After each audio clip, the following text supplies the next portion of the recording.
Okay, let's do some homework together. We want to do 84. So if we look at 84, it says the limit as x goes to 1 of x cubed plus 3x squared plus 5 over 4 minus 7x. If we're going to evaluate this at a point, we do not have to justify every step here. We just want to evaluate it. So if I evaluate it, I always try and plug in first because I hope the function is continuous. I hope that it is a nice function where the function value and the limit are the same thing. So in this case, when I plug in 1 here, here, and here, I end up getting 1 plus 3 plus 5 over 4 minus 7, so that's 9 over negative 3, which is negative 3. Okay. So that means that this function can be made as close to negative 3 as desired by taking x sufficiently close to 1. So that was number 84. Let's now look at number 88. So if I look at 88, I've got the limit as x goes towards negative 2 of 4x squared minus 1. Again, I hope that it is a nice continuous function, which it is. Any polynomial is going to be nice enough where you can plug it straight in. In other words, the limit, what the function wants to be, and what the function is evaluating it are going to be equal. They're going to be the same. So this is going to give me 4 times 4 minus 1, which is 15. Next, I do number 90. So for 90, it's the limit as x goes to 2 of e to the 2x minus x squared. Again, I hope it's nice and continuous, so I plug in to see if there's a problem. And I know because this is a nice polynomial, it's going to work out nicely. Another way to think about it is limits can pass through nice functions. And since e to the x is nice, because it's continuous, I can actually take e of raised to the limit as x goes to 2 of 2x minus x squared. And since this is a polynomial, I know I can just plug straight in. So this is going to be e raised to the, well, if I plug in 2, it's going to be e to the 4 minus 4, which is e to the 0, which is 1. Okay. So that's 90. Let's now do number 94. So I come here and look at 94. I've got the limit as x goes to 2 of x minus 2 over x squared minus 2x. What do we always do first? You plug into this, and it turns out that you're going to get 0 over 0, which means there's a hole. And where's the hole at? It's at 2. So that means x minus 2 has to be a factor of the top and the bottom that I want to cancel out. But I need to change the form so I can really see those factors. So I'm going to factor it out. So I make sure not to draw up my limit. And I'm going to get this. What is that really telling you? It's telling you that what you have is 1 over x times x minus 2 over x minus 2. But what is this? This is just equal to 1. So if you multiply by 1, you can just let it go away. So if I have this as x goes to 2, it's a new limit, so what do I try first? I plug in and start all over again, and it works nicely, and you get 1/2. That means this function, these outputs, can be made as close to 1/2 as you want by taking x sufficiently close to 2. The closer that you need this to 1/2 determines how close x needs to be to 2. So if that's 94, then 96. 96 is the limit as h goes to 0 of 1 plus h over 2 minus 1 over h. So when you plug in 0, I think you'll see that you get 0 over 0, which is a hole. So I need to make it look different. Well, in this case, I'm going to expand. I'm going to change the form by expanding. Okay, so I'm going to expand. That means I'm going to multiply out 1 plus h gets squared as 1 plus h times 1 plus h. It's going to give me 1 plus 2h plus h squared. So I really have this limit, and all of this can just be replaced with what it's equal to, 1 plus 2h plus h squared. We have minus 1 over h. Why is that great? Because notice what cancels out. These. And so that means I have a limit as h goes to 0 of 2h plus h squared over h. Remember, my whole is at 0. My whole is at 0. So that means h minus 0, or in other words, h is the thing that I want to cancel out on top and bottom. So I think you can see you can change the form one more time and factor that sucker. And when you do, you're going to get h 2 plus h over h. Why is that great? Because that's just h divided by h times 2 plus h over 1. But since this is just equal to 1, you can write it as h goes to 0 of 2 plus h, which gets you 2, because this is a new limit, so you try and plug in, you get 2. That means this function can be made as close to 2 as you want by taking h sufficiently close to 0.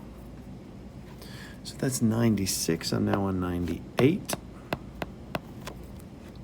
And 98 is the limit as h goes to 0 of 1 over a plus h minus 1 over a, all divided by h. In this case, a is just a constant. It's a non-zero constant. So if it's a non-zero constant, well, to get rid of this a, I would just multiply the whole thing by a over a. That would be my well-chosen one. But to get rid of the a plus h, I'm also going to multiply both sides. Multiply both sides by, or sorry, the numerator and denominator, not both sides, but the numerator and denominator by a plus h. So then when I distribute out, it hits the first term and gives me this thing times a plus h.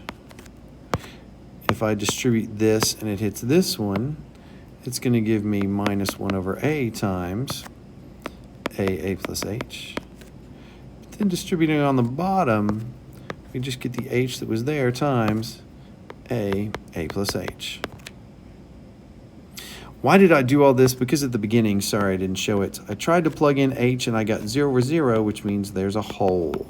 So I'm trying to remove a hole, and if 0 is where the hole is, then that means h minus 0, or h, is the factor I want to cancel out eventually on top and bottom. So when we cancel out here, we're just left with a. When we cancel out here, we're left with subtracting a plus h, but it's all in parentheses. Do not forget your limit. Notice I was getting a little lazy. We don't drop the limit until we use it. So distributing a negative, I have the limit as h goes to 0 of a minus h over a plus h. These cancel out beautifully, and I get the limit as h goes to 0 of negative h over a plus h. We like that because the h's cancel out like we wanted. And now we have this limit of negative 1 over a plus h. Right? If you let me, I'm going to take all of this. And don't you wish you could do this on your paper? I can resize it to make more room. Just move it over that way. And so why is this great? Because what you have is, now I have a new limit where I can plug in.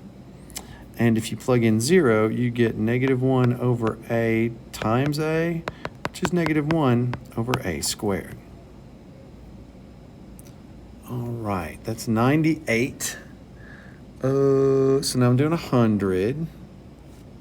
So 100 is the limit as x goes to 1 of x cubed minus 1 over x squared minus 1.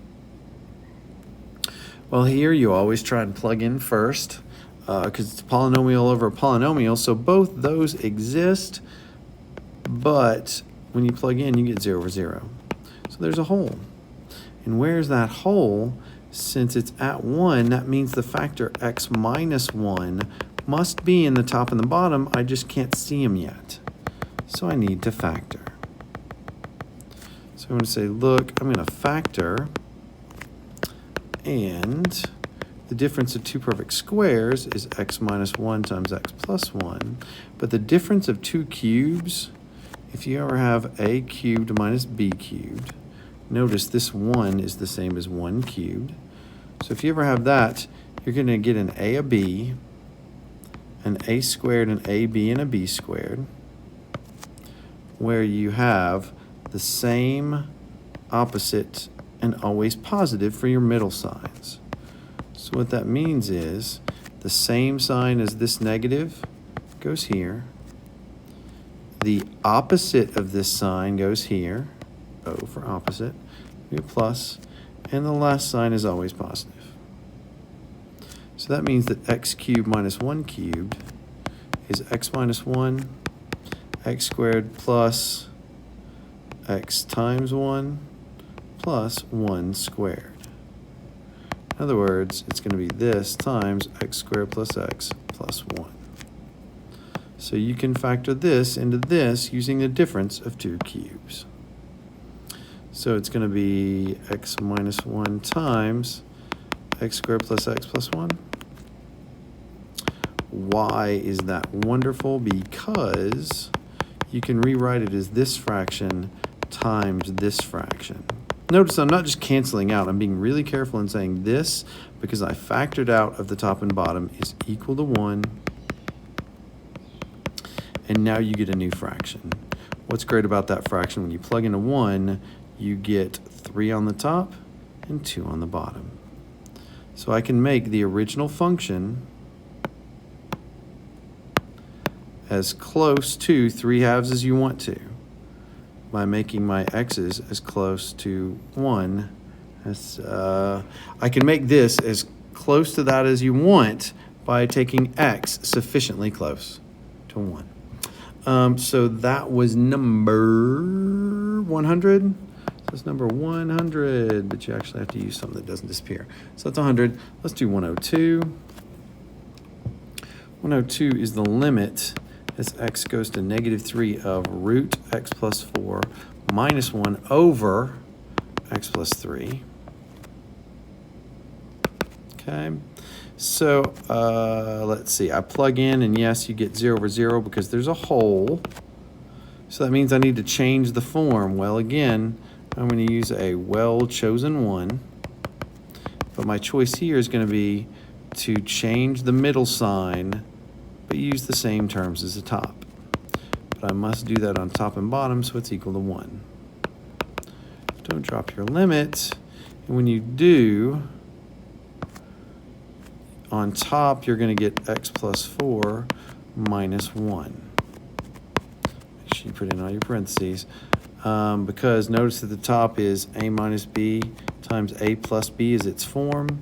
So you're going to get the first one squared minus the second one squared. But then on the bottom, you have this times root x plus 4 plus 1. Why is that great? Because really what you have on top is x plus 3. And this is x plus 4 plus 1. And why is that great? Because you can rewrite it as two fractions multiplied together. It's this fraction times 1 over this fraction. Notice that's just equal to 1.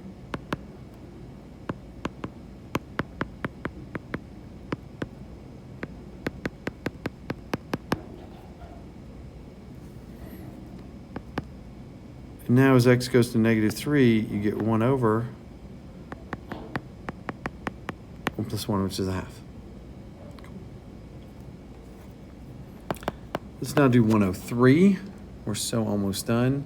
103 is the limit as x goes to -2 from the left of this thing. I'm actually going to take those off. So 103 and 104 I'm going to take off for next time. So have a great one. I'm pretty sure, let me double check. Yeah, we're going to have to do those next time. So have a great time. We're not going to do 103 today. Peace out.